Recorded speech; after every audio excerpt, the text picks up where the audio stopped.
Daily. Taste the Daily. Dindigul மாவட்டம் கொடைக்கானலில் மருத்துவர் ஜோஸ்வா சாம்ராஜ் ஆன்லைன் ரம்மியில் 6 லட்சம் ரூபாய் வரை இழந்ததால் தற்கொலை செய்தது பரபரப்பை ஏற்படுத்தியது. வேடசந்தூரைச் சேர்ந்த 29 வயது மருத்துவர் ஜோஸ்வா சாம்ராஜ் என்பவர் 4 நாட்களுக்கு முன்னதாக காணாமல் போனதாக புகார் அளிக்கப்பட்டது. இந்த நிலையில் ஆன்லைன் கேம் விளையாடியதில் 7 லட்சம் ரூபாய் வரை தனியார் நிறுவனத்திடம் கடனாக பெற்றதால் பூம்பாறை மலை கிராமம் செல்லும் சாலையில் சாண்ட்ரோ காரில் தனக்குத்தானே விஷம் மருந்து செலுத்தி ஜோஸ்வா தற்கொலை செய்து கொண்டது தெரிய வந்தது. ஸ்டாலின் மாடல் ஆட்சியில் ஆன்லைன் கேம் விளையாட்டை முறைப்படுத்தாமல் அலட்சியமாக இருப்பதே தற்கொலை சம்பவங்களுக்கு காரணம் என பொதுமக்கள் குற்றம் சாட்டுகின்றனர். கடலூர் மாவட்டம் புவனகிரியில் லாட்டரி சீட்டு விற்பனை செய்த 2 பேர் பிடிபட்டனர். மேல் புவனகிரி கால்நடை மருத்துவமனை எதிரில் லாட்டரி சீட்டு விற்பனையில் ஈடுபட்ட போது அவர்கள் பிடிபட்டனர்.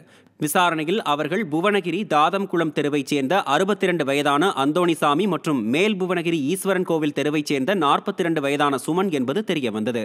விடியா ஸ்டாலின் ஆட்சியில் போதைப்பொருள் கடத்தல், லாட்டரி சீட்டு விற்பனை என அனைத்து குற்றச் செயல்களும் அரங்கேறி வருவதாக பொதுமக்கள் குற்றம் சாட்டினர். சென்னை அண்ணா நகரில் போலி ஆவணங்கள் மூலம் நிதி நிறுவனத்தில் 9 கோடி ரூபாய் கையாடல் செய்தவர் பிடிபட்டார். டபிள்யூ பிளாக் பகுதியில் அஜீஸ் என்பவர் நிதி நிறுவனம் நடத்தி வருகிறார்.